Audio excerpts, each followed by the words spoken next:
Olá, você que nos acompanha, nós estamos começando mais um F5 na Notícia, canal Ideal, Mangue Mídia, Diário da Informação, trazendo conteúdos importantes, trazendo discussões, debates aqui para esse espaço em nossos veículos de comunicação. E como você percebeu aí, hoje a gente tem convidada, nós temos a Elisiane, que vai falar sobre turismo aqui, mas primeiro eu começo cumprimentando o Aislan, já que é nosso parceiro aqui, já é fixo, senão ele pode ficar magoado, né, Aislan, não cumprimentar primeiro você e não a convidada, então vamos começar contigo. Como é que você está, meu amigo? Tudo certo?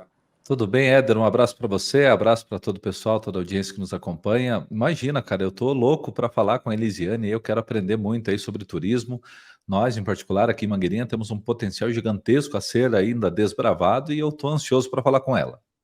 Tá certo. Elisiane, seja muito bem-vinda. Você que tem um papel importante como presidente na Bebetour, representando, né, os profissionais da área do turismo. Então, a gente está muito feliz em poder bater esse papo contigo. Você que atua mais diretamente aqui no Grande Oeste Catarinense, está participando, né? Tá estudando, está se desenvolvendo também mais, está em Balneário Camboriú nesse momento enquanto conversa com a gente, mas está aproveitando também para fazer esse bate-papo. Seja bem-vinda. Fala um pouquinho sobre essa entidade que você representa e o quanto você também, eu sei que é apaixonada, né, por essa área do turismo. Olá, você. Olá, Éder, olá, Aislan, prazer estar aqui com vocês e falando sobre aquilo que a gente ama, né?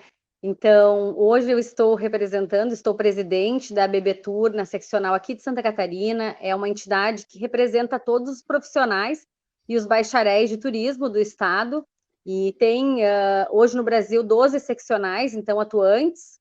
A gente também tem a nacional, que temos como presidente a Lenora, que é do Rio Grande do Sul, nos representa junto ao Conselho Nacional de Turismo, isso é muito importante, e uma grande luta aí dos profissionais do turismo para terem a sua profissão reconhecida, que hoje, infelizmente, não é. Importante isso, né? Ter esse reconhecimento. Agora eu começo fazendo uma pergunta para ti no sentido de o turismo tem realmente o valor que merece no aspecto de valorização enquanto órgãos públicos, né, entidades? Isso que você já falou já é um ponto que já dá um indício, né? Faltar essa questão de realmente reconhecer o profissional. Mas, de forma geral, como é que você tem visualizado essa questão do espaço para esse setor que a gente entende que realmente é importante? Então, Éder, enquanto as pessoas não conseguirem enxergar o turismo de fato como uma atividade econômica, mas sim uma atividade de lazer, eu acredito que nós vamos demorar ainda mais para alcançar esse espaço dentro da comunidade, dentro dos órgãos públicos, nas entidades e na nossa área de atuação. As pessoas ainda ligam muito o turismo como se fosse algo supérfluo. É só viagem, é só lazer, é só brincadeira. E não é isso. O turismo é uma atividade econômica muito importante no nosso país. Se a gente pegar aí os dados do PIB do turismo, tanto em Santa Catarina como nacional, a gente vai ver que ela é uma atividade econômica muito importante. E atualmente a gente tem uma pesquisa, né, uma tese desenvolvida dizendo que o turismo ele não acontece sozinho, ele dá as mãos para cerca de 731 atividades. Então veja, né, é uma cadeia enorme para fazer com que o turismo de fato aconteça. Quais são os principais desafios, Elisiane, na sua opinião, hoje em dia, com relação ao turismo? A gente vê muitos locais com potencial a ser explorado, mas, de fato, as coisas acontecem ou acontecem de um ritmo muito lento. Qual a sua opinião a respeito disso? Então, a gente percebe que é realmente essa palavra, potencial. Potencial todos nós temos para qualquer coisa, né? Então, a gente fica muito no mundo do onírico, do sonho. Ah, eu tenho potencial, eu tenho uma cachoeira, ok, mas quando isso vai se tornar um produto, de fato, né? Que eu vou poder vender, que vai se tornar um equipamento, um atrativo, que eu vou poder colocar na prateleira e vender para alguém. Então, é necessário que os profissionais eles atuem junto com a iniciativa privada, junto do poder público, porque existe uma tríade na gestão do turismo que ela precisa estar em consonância. Então, eu preciso necessariamente do poder público, eu preciso necessariamente da iniciativa privada e eu preciso necessariamente da academia, do terceiro setor das entidades, porque senão o turismo não acontece, né? Potencial a gente tem em todas as cidades brasileiras. Eu não acredito que exista uma cidade no Brasil sem potencial turístico. Ou ele é uma oferta principal, ou ele é uma oferta complementar, mas potencial todas têm. A grande dificuldade é transformar isso num produto, e é por isso que a gente tem que valorizar esses profissionais que estão lá estudando, que vão mapear, que vão roteirizar, que vão unir tudo aquilo que tem de potencial e transformar, de fato, num atrativo. Agora, Elisiane, eu considero que as regiões que a gente está aqui, tanto o oeste catarinense quanto o sudoeste do Paraná, elas têm características até parecidas no aspecto do turismo, porque Mangueirinha tem uma represa com realmente aquilo que o Aislan falou, um potencial para ser explorado, que para quem chega lá e diz assim, nossa, poderia ter muito mais coisa aqui, poderia ter muito mais atrativo. Aqui a nossa região também explora essa parte, né, dos recursos hídricos e tudo mais. Como é que você tem visto nos últimos anos? Depende muito, né, também da iniciativa privada, obviamente, para as coisas acontecerem. As pessoas elas passaram a se antenar para o potencial que tem o turismo e colocado a mão na massa mesmo? Ou você acredita que ainda a gente está num ritmo do passado? As coisas vêm acontecendo num ritmo um pouquinho mais acelerado, talvez?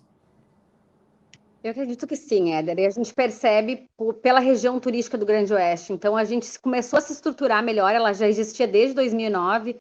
A partir de 2019, a gente começa a se estruturar, buscar recursos, captar recursos, mostrar a região, e aí a gente percebe os empresários se empolgando um pouco mais e querendo investir. Tanto que nós temos investimentos aí na região do Grande Oeste hoje, que giram em torno de 3 milhões, né? Propriedades que a gente conhece, 4 milhões, 6 milhões. Então, muita gente realmente investindo para se tornar um atrativo de fato. Municípios mais organizados, que já conseguiram roteirizar e que hoje têm as rotas funcionando redondinhas. Então, se a gente pensar num município pequeno como Lajeado Grande, que tem a Rota da Ovelha e Sabores, que está funcionando super legal, que eles recebem mais turistas do que a própria população da cidade. Então, assim, é um case a ser estudado. Arabutã também, uma cidade muito pequena, que aí, através da cultura, da questão da capital da cuca, consegue se organizar, consegue formar um roteiro, também vender. O próprio Filó de Lindóia do Sul, e outros municípios maiores, como Chapecó, em que o turismo de eventos e negócios ele já acontecia, né? Por si só. Chapecó tem um PIB aí extremamente considerável, talvez maior do que o do estado de Santa Catarina em turismo, em função de eventos e negócios, mas que hoje também desperta para esse lado do lazer, do turismo rural, do ecoturismo. Então, eu percebo, sim, um grande avanço na região oeste, querendo um posicionamento de mercado, mas ainda testando os seus produtos internamente. Eu digo que o nosso cliente hoje somos nós mesmos. A gente precisa aprender a ter esse empoderamento, né? Entender que a gente tem muito e que podemos concorrer com o litoral. Então, é nessa situação que hoje se encontra a nossa região do oeste. Elisiane, vou te fazer uma pergunta com relação a esses profissionais da área. Caso eu esteja errado, você me corrija, mas eu tenho a impressão que alguns anos atrás, ramos como estética, até mesmo turismo, não eram tão valorizados. Me parece que com o passar dos anos, e principalmente depois da crise que foi a pandemia, cresceu muito, né? Se desenvolveu muito áreas que antes não tinham essa valorização que a gente vê hoje. Você vê um cenário bom para quem trabalha no turismo hoje? Então, nós estamos em falta no mercado, eu brinco com as pessoas, principalmente quem trabalha na parte da gestão pública. Nós, no Oeste, temos pouquíssimos profissionais para atender milhares de empreendimentos, e sim, está crescendo muito o turismo em si, mas a profissionalização do turismo, ela não está indo na mesma escala. Então, principalmente porque nós não temos cursos de turismo aí na região, nem na tua região, nem na nossa. Então, para se formar em turismo, a gente tem que estar fazendo o que eu estou fazendo. Pega o ônibus de madrugada, vem de mala para aula, volta de mala de madrugada para a rodoviária, e assim a gente passa para buscar um pouquinho mais de conhecimento, porque, infelizmente, está longe da nossa região. Mas quem quer, dá um jeito, né? A gente não arruma uma desculpa, a gente arruma um jeito de fazer, mas os profissionais estão em falta no mercado, e porque existe um medo muito grande, porque como o turismo é aquela questão de, ele acontece sozinho, eu não preciso ter uma profissional do turismo aqui no meu empreendimento para ele acontecer, basta que o hotel seja bonito, basta que a minha pousada seja atrativa, que tenha uma banheira de hidro e um cenário fantástico para tirar fotos. E não é assim, né? A gente sabe que o profissional de turismo ele vai fazer muito mais, principalmente com relação a números, né? Acompanhar essa difusão, fazer com que o turismo ele não ultrapasse aquilo do que ele pode receber. Quantos atrativos a gente vê se perdendo porque o dono tem tanta pressa em ganhar dinheiro que ele abre para receber 400 pessoas por dia, quando a capacidade dele era 200. E aí, em pouco tempo, esse empreendimento ele deixa de existir, porque as pessoas buscavam qualidade e as pessoas não estão encontrando aquilo que elas buscavam. A gente tem visto, Elisiane, justamente nessa questão do buscar a experiência, né? Então, isso que você falou de daqui a pouco o lugar já na arrancada atrás, chama atenção, não tem esse cuidado e peca no atendimento. Como é que é esse trabalho com vocês, esses lugares, esses espaços, eles têm se mostrado mais receptivos a essas orientações, porque faz bastante diferença. É isso que você falou. Uma coisa é você ter uma estrutura legal, algo bonito, mas ao mesmo tempo, se você não souber receber essa pessoa, e aí vai desde o agendamento até o momento de ela sair, fazer um pós-venda, um pós-atendimento, se você falhar em um desses aspectos, talvez essa pessoa ela não volte mais e ela vai para a rede social te detonar ainda. Então, a gente tem um problema sério nesse sentido. Como é que você está sentindo essa questão da receptividade de quem tem um empreendimento turístico hoje? Eles estão entendendo a real importância desse profissional? Nós estamos tentando, de todas as formas, é uma questão bem cultural, tá? Como o Oeste ainda não tinha a questão do turismo culturalmente desenvolvida, nós estávamos todos muito ligados à questão do agronegócio, de serviços, de prestação de serviços, de comércio, mas o turismo ainda não era uma atividade econômica que nós desenvolvíamos de fato. Quando tu começa a profissionalizar, não é fácil as pessoas entenderem. Então, às vezes, tu chega num lugar e diz, olha, isso é uma cantina italiana, eu não posso ser recebida por uma música gauchesca, isso aqui é um café colonial, eu não posso chegar aqui e tu tem em cima da mesa um monte de copo plástico, que não está de acordo com aquilo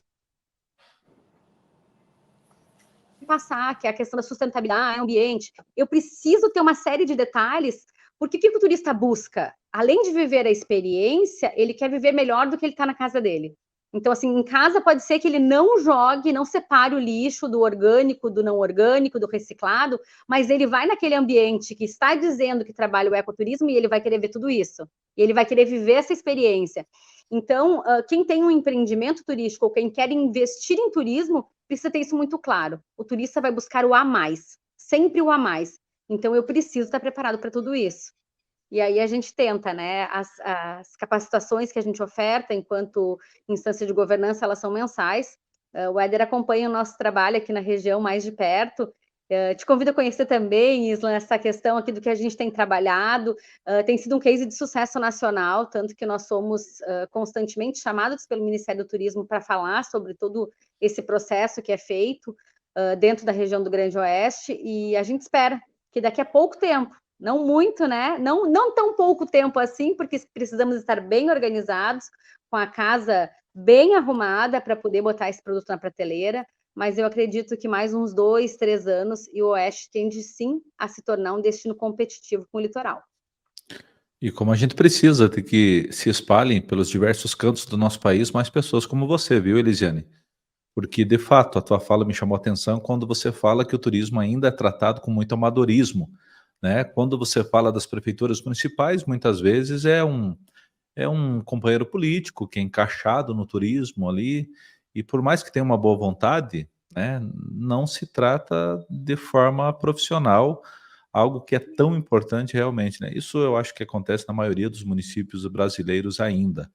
Mas, assim, quais são as grandes potências do turismo hoje na tua visão? O que que te inspira a fazer esse trabalho e quem sabe outras pessoas que estejam nos assistindo querer seguir esse teu rumo também?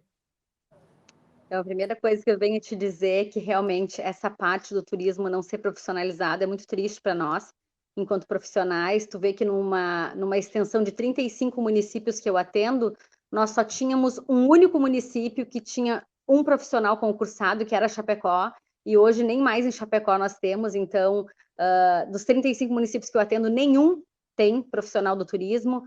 E a gente tem feito uma luta pela BBTur para que aqui em Santa Catarina, pelo menos, as associações de municípios tenham no seu quadro de funcionários um turismólogo para atender os seus municípios que fazem parte dessa associação. Mas isso não é fácil, tá? Das 12 associações que nós temos no estado, apenas 6, e são as litorâneas, têm esses profissionais no seu quadro. Então, é bem difícil essa questão, Mas eu não desisto, eu acredito muito nisso, principalmente nesse período pós-pandemia, que foi quando eu realmente me dediquei ao turismo, muito mais do que eu já vinha me dedicando, porque a gente percebe que essa experiência do estar em lugares que te permitem se reencontrar consigo mesmo, esse contato com a natureza, esse respirar o ar mais puro, o turismo, na verdade, ele deixa de ser um pouco centralizado. As pessoas que costumam viajar, tem o perfil do turista, né? Hoje a gente define psicologicamente o nosso turista, quando a gente quer vender um pacote, até isso a gente tem que fazer. Então, a definição do perfil psicológico de cada turista. Mas está muito em alta a questão de destinos ligados à natureza, destinos que te fazem... Bom, imagina que agora um novo segmento turístico é o turismo do sono. Então, está super em alta o turismo do sono, que as pessoas buscam lugares que sejam confortáveis e adequados para dormir. Para dormir. Turismo do sono está super em alta, gente. Tá em voga assim no país, se discute muito o tal do turismo do sono. O turismo de luxo teve em alta durante muito tempo, que as pessoas buscavam quanto mais luxuoso fosse o espaço, mais ele estava em evidência. Hoje o turismo de luxo ele cai, o turismo de sono avança, o ecoturismo, o turismo de natureza está muito em alta. Então, quando eu falava de um turista que ele queria passar e ficar em grandes centros, não é mais. Então, o turista acaba indo sim conhecer a capital, mas ele fica um dia e aí ele busca os destinos mais interiorizados. Pode ser que sejam limítrofes à região litorânea, mas eles buscam se afastar um pouquinho mais dos grandes centros, porque querem realmente que seja um momento de descanso, um momento de paz, de reencontro, e isso, para mim, é uma das coisas que me faz ter mais vontade de lutar e trabalhar pelo turismo no Oeste Catarinense, porque a gente tem tudo isso para oferecer. Agora, Elisiane, a gente percebe que um dos problemas, obviamente, é a falta de recursos para poder fazer mais por esse setor. E a gente percebe, na linha daquilo que o Aislan comentou, que dentro da grande maioria dos municípios, o turismo é tratado como algo, tem que ter, então coloca alguém aí para cumprir tabela e tá tudo certo, vamos embora. Só que os municípios ainda não entenderam o potencial de arrecadação que o turismo acaba gerando e esse imposto numa proporção muito boa que pode chegar, que pode desenvolver, que vai projetar a imagem para fora, que às vezes você não consegue nem calcular o tanto de benefício que traz, né? Porque aí você vê uma cidade que atrai turista, é uma cidade que é bem falada, é bem comentada, uma cidade que atrai turista, ela acaba atraindo também outras empresas, porque ela vem antes na lembrança, olha, onde será que eu vou investir? Vou levar mais uma unidade. Olha, pois é, todo mundo fala de tal região, tal lugar, mas fala um pouquinho mais sobre essa questão do valor, que os municípios muitas vezes deixam de arrecadar em função de não explorar bem o turismo.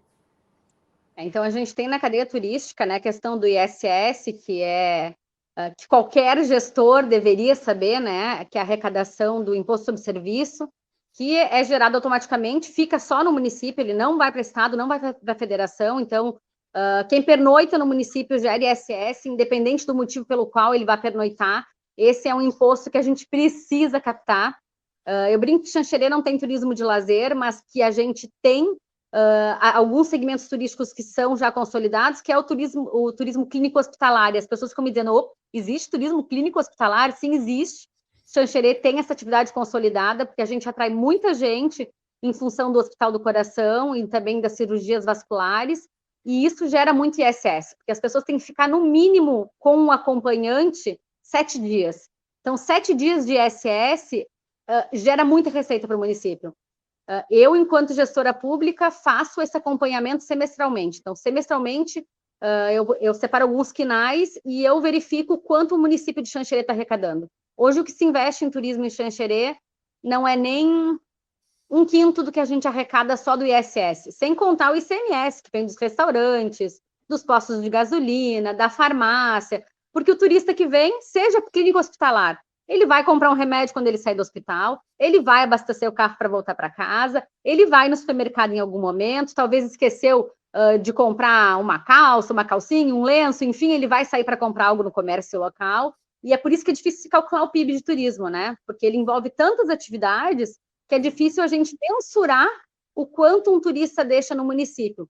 Mas que fique a dica para os gestores municipais que prestem atenção, turismo é atividade econômica, não se importe com a motivação do turista ir até a sua cidade, mas pense o quanto é importante esse dinheiro novo entrando no seu município. Turismo bom. é o tema, né, Éder? Turismo é o tema do nosso F5 desta data muito legal, que a gente conta aqui com a participação especial da Elisiane Silveira, presidente da BB Tour.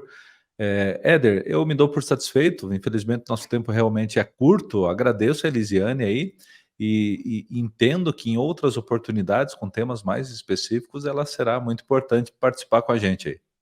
Com toda certeza, Elisiane, agradecer a sua participação, foi realmente muito bacana. É bom a gente ver pessoas que brilham o olho quando falam desse setor e que realmente querem fazer as coisas acontecer. Isso é realmente fundamental. Então, agradecer pela sua presença e, com certeza, vai ser convidada em outras oportunidades também. Eu agradeço esse espaço, é tão bom a gente falar, né, sobre não só o que a gente ama, mas também sobre a nossa profissão, e esse também é uma forma da gente trazer um pouco mais de valor para aquilo que a gente faz. Então, muito obrigada pelo convite, quando precisarem, estarei com certeza à disposição. Obrigado mais uma vez, Aislan. Aquele abraço, então, fechamos por hoje. Valeu, Éder, um abraço e até a próxima. Valeu, gente, até a próxima. Obrigado pela companhia. Tchau, tchau. F5 na notícia.